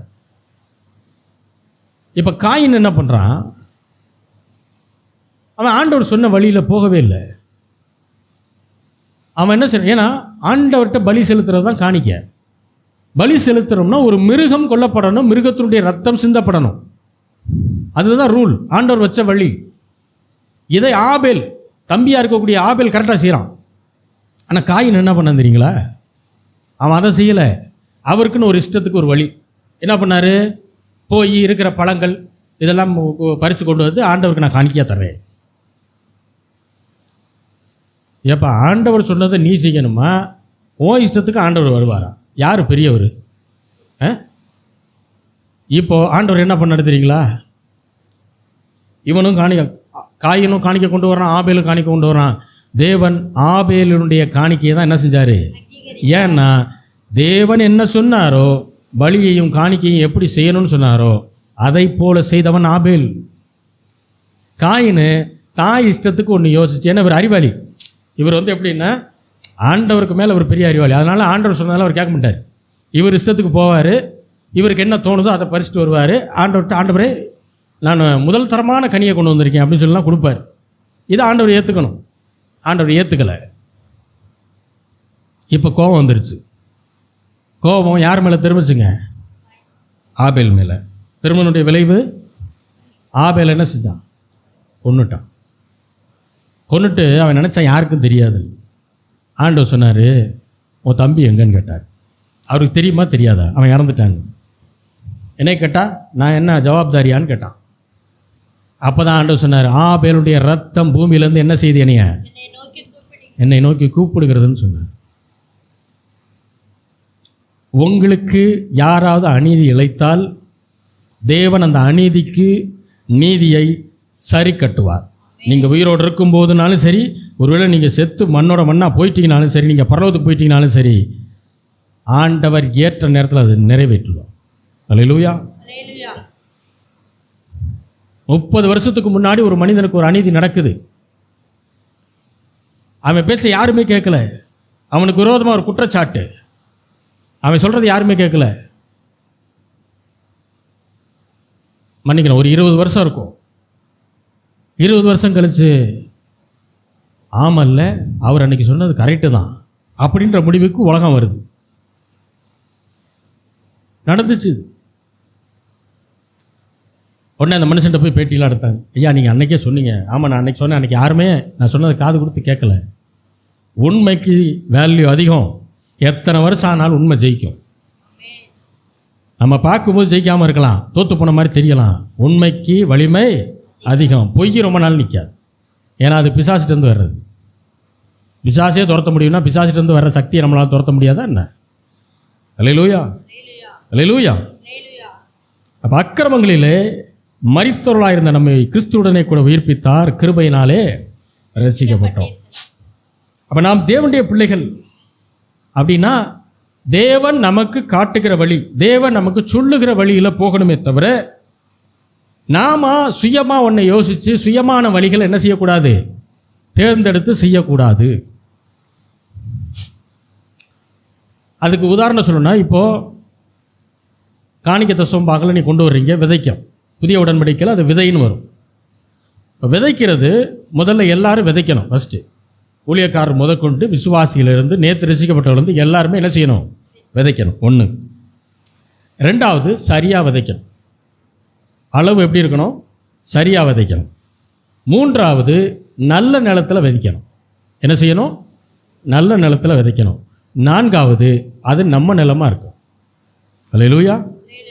எல்லாரும் சொல்லுவோமா, முதல்ல விதைக்கணும், விதைக்க வேண்டும், சரியாக விதைக்க வேண்டும், நல்ல நிலத்தில் விதைக்க வேண்டும், அது நம்முடைய நிலமாக இருக்க வேண்டும். இதை தாரகம் வந்த மாதிரி வச்சுக்கணும். இதுதான் சரி. ஏன்னா தேவன் அப்படி தான் சொல்கிறார், அப்படி தான் செய்யணும். அல்லேலூயா. இதை சரியாக செஞ்சு சரியாக விதைக்கும் போது நம்முடைய நிலத்திலேருந்து என்ன செய்வோம், அறுவடைகளை நாம் எடுக்க ஆரம்பிப்போம். சில கிறிஸ்தவர்கள் இருக்கிறாங்க, அவங்களுக்கு டெய்லி மிராக்கிள் வேணும், டெய்லி அற்புதம், டெய்லி தான் அற்புதம் நடந்துக்கிட்டே இருக்கணும், தினந்தோறும் அற்புதம். ஒரு நாள் நடக்கலைன்னா என்ன ஆயிடுவாங்கன்னா அவிசுவாசமாயிருவாங்க. ஒரு நாள் நடக்கலைன்னா அவிசுவாசமாயிடுறது. அது அல்ல விசுவாச வாழ்க்கை. ஒவ்வொரு நாள் வசனத்தை விசுவாசிக்கணும், அதை பேசணும், அதை அறிக்கணும், ஜபத்தில் அது இருக்கணும். அந்த வசனத்திற்கு கீழ்ப்படிந்து வாழும்போது செழிப்பை நோக்கி நாம் நகர ஆரம்பித்து கொண்டே இருப்போம். ஆசீர்வாதமான வாழ்க்கைக்குள்ளே நாம் போயிட்டே இருப்போம். அல்லேலூயா. ரோமர் 8வது அதிகாரம் 15வது வசனம் வாசிக்கலாம். ரோமர் 8:15. அந்தபடி திரும்பவும் பயப்படுகிறதற்கு நீங்கள் அடிமைத்தனத்தின் ஆவியை பெறாமல் அப்பா பிதாவே என்று கூப்பிட பண்ணுகிற புத்திர சுவிகாரத்தின் ஆவியை பெற்றீர்கள். புத்திர சுவிகாரத்தின் ஆவியை பெற்றீர்கள். Spirit of adoption. அடாப்ஷன் என்றால் தத்தெடுப்பதுன்னு அர்த்தம். அதாவது கொஞ்சம் கூட தகுதி இல்லாதவர்களாக இருந்த நம்மை தேவன் நம்முடைய விலையேறப்பட்ட இரத்தத்தை சிந்தி மீட்டு பரிசுத்தமான தேவனுக்கு பிள்ளைகளாக மாற்றியிருக்கிறார் பாருங்க. அதுக்கு பேர் தான் அடாப்ஷன். அல்லேலூயா. இதுதான் புத்திர சுவிகாரத்தின் ஆவியை பெற்றீர்கள். அப்போ நமக்கு ஒரு மறுபிறப்பை தேவன் நம்முடைய ஆவியிலே கொடுத்திருக்கிறார்.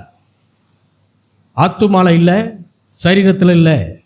தேவன் நமக்கு எங்கே கொடுத்திருக்கிறார் மறுபிறப்ப? ஆவியில். 1 யோவான் 4வது அதிகாரம் 4வது வசனம்.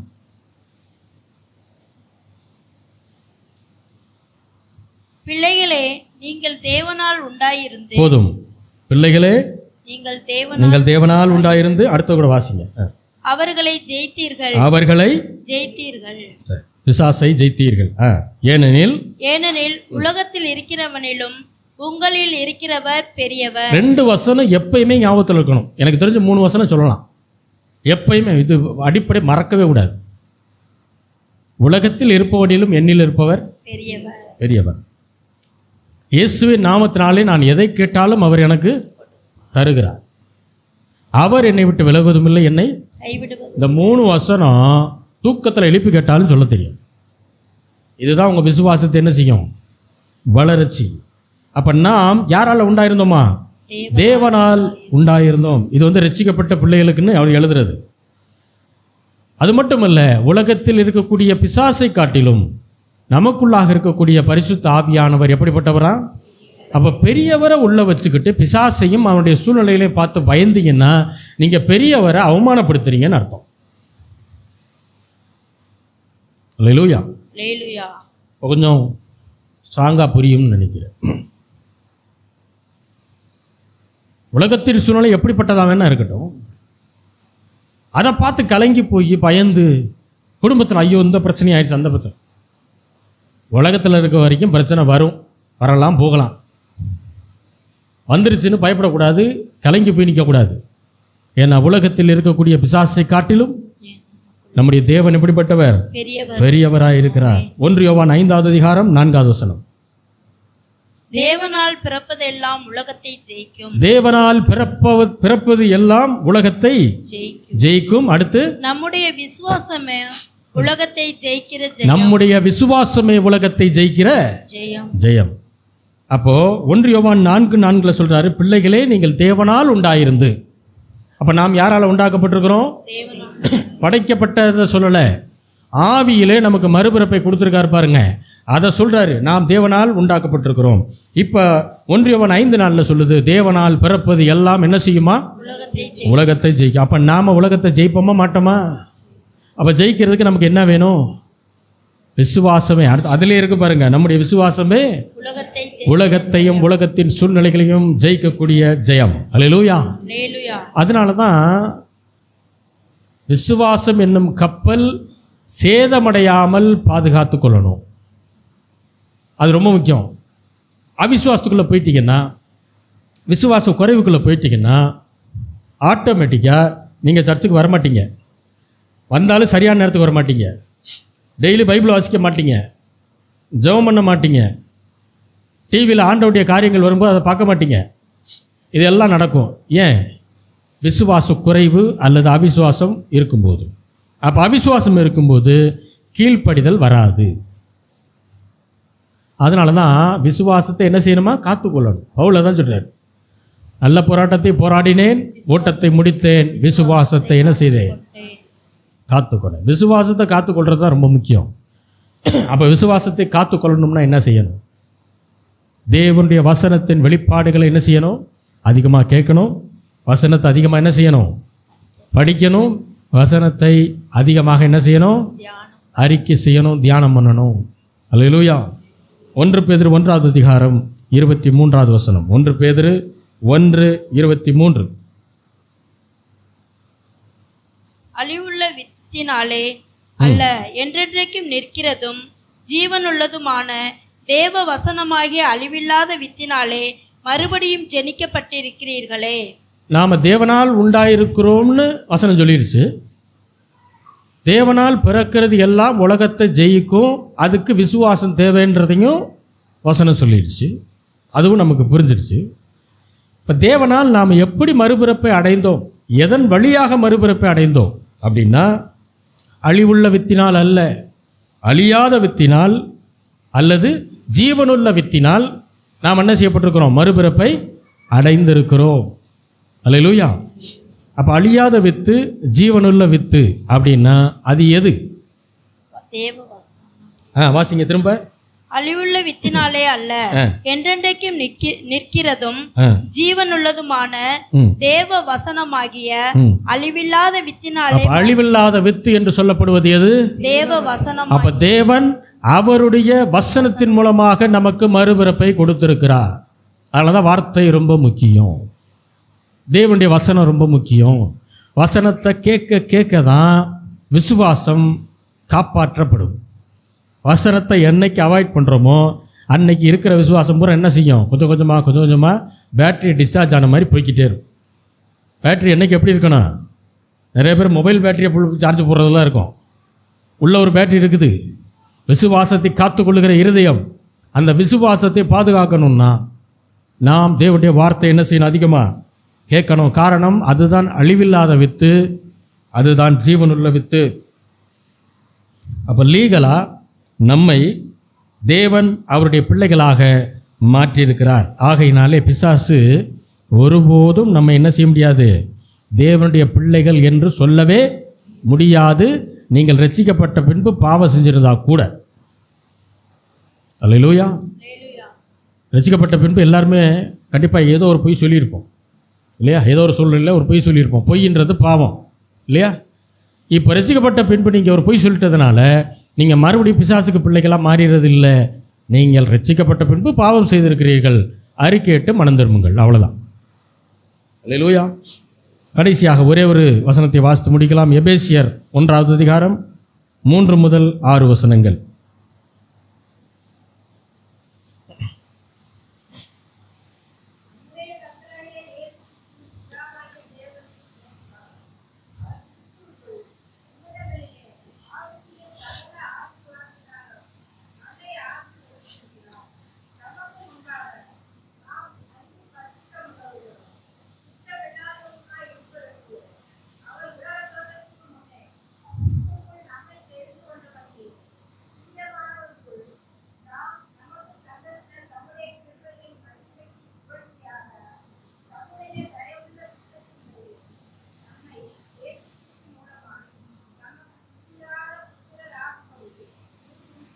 போதும். 4வது வசனத்தில் பின்பகுதி பாருங்க.